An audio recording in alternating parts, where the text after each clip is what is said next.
Welcome to Rough Riders. I'm Jay Taylor. I'm Lily. And today, this weekend's adventure has us camping in the Chapman Campgrounds in the White River National Forest. And in this video, we're going to Tell you what you need to know before you go. So stick around.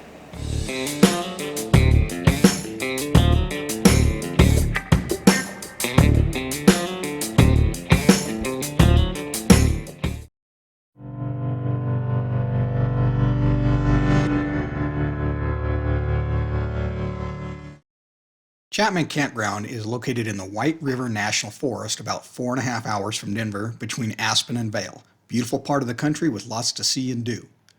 When you're looking at the campground, there are a total of 84 sites split between the north and south campgrounds. Now there are no hookups, just a basic table, fire ring, and bear box. If you're booking a site, the north campground is best for tents, teardrops, bumper pools, Class C, smaller rigs. And in my opinion, Loop C and D are probably the best locations to book because they're right there next to the river. We stayed in Loop E, which was an easy walk to the river and also a good choice. If you're looking at the campgrounds in the south part of the park, these are best for big rigs, fifth wheels, Class A. There's more open spaces, less trees, large meadow, lots of pull-through sites. And it's a short drive to the reservoir. The campground is divided into two parts. There's Chapman North and Chapman South. You enter in through Chapman North, and one of the first sites that you come across in the nice wide open area is the camp host. So do check in. If you have any questions, need hiking maps or anything like that, just let the camp host know. Firewood is available for $7 at your camp host. Here's one of the back-end sites. Notice that there are no water or electric services, so you are dry camping. You have a bear box that's a fairly good size. I'll show you that here at our site in just a moment. Then you've also got a pretty decent sized table as well as a fire pit with a grate on it. Some of the sites have a lot of trees, where some in the south loop are a little bit more open. Some of these places have these big boulders so the kids can play all over them.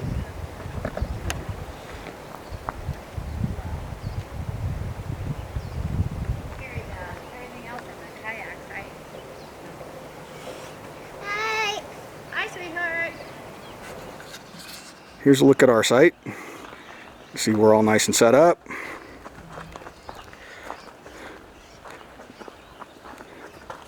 There's the whiny dog.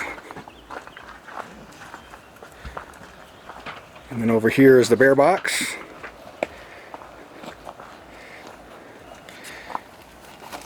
And you can see it's a very sizable bear box, so plenty of storage.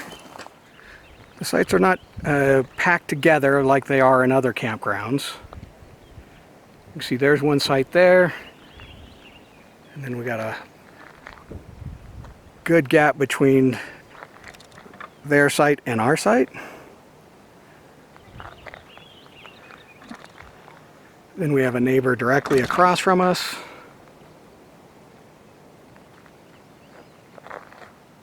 And then one right there. So you can see you've got pretty good seclusion from the neighbors, but not so much that you just feel isolated. As you can see with our site, it's pretty much perpendicular to the road. It's not put at an angle, so it's a little bit more challenging to back into. There are pit restrooms scattered throughout the site, but there are no showers. Let's take a look inside.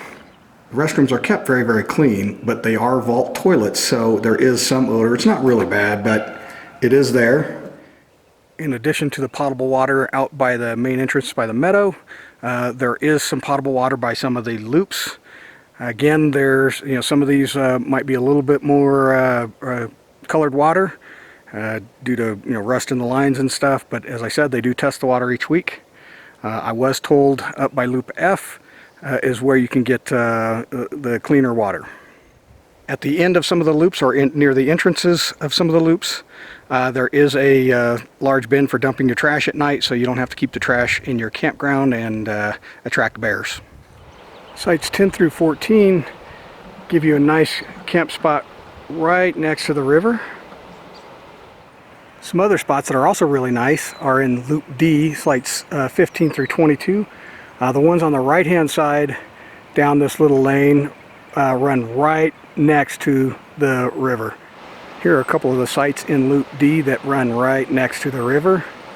You see it's absolutely beautiful and peaceful and a great spot for camping. As you can see, the road on Loop D is pretty narrow, so backing a long rig into some of these spots could be just a little challenging depending on the angle, entry angle to the site, so be advised. In the Chapman South Campground is the Loop F, and you can see here this is a much more open campsites with a little bit less tree coverage, but easy for the larger rigs to be able to get in and out. You have some pull-throughs as well as back-in sites here. So just down this road a ways there is a group site. It is currently occupied, so I didn't want to disrupt the campers to get any footage. But if you want to come out here with a group, just reach out to recreations.gov and book the site. Be aware you are in bear country, so you do need to lock all your food up and all of those sorts of things. Make sure you take care of your trash every day.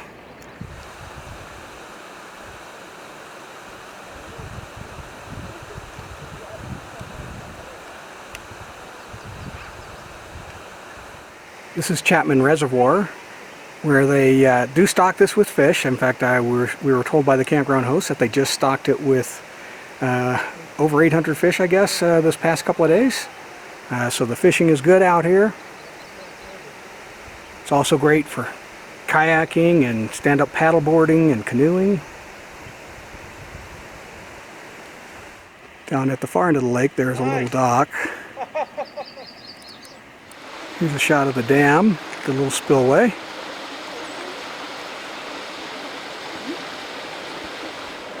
And running right next to the campground, in fact it actually separates the north campground from the south campground, is the Fry Pan River.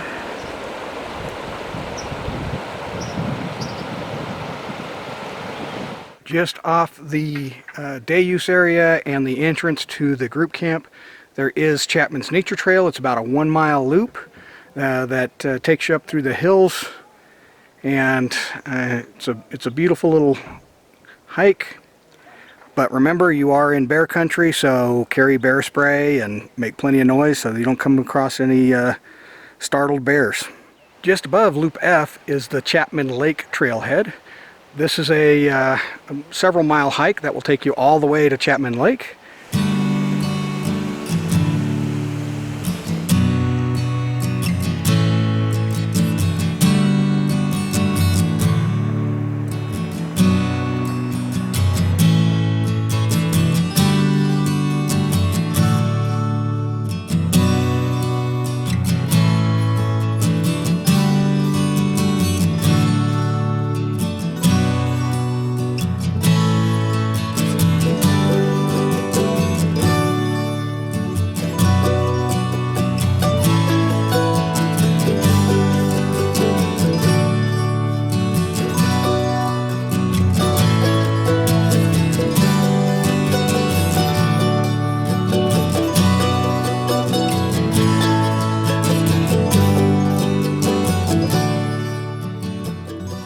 Okay, some final thoughts.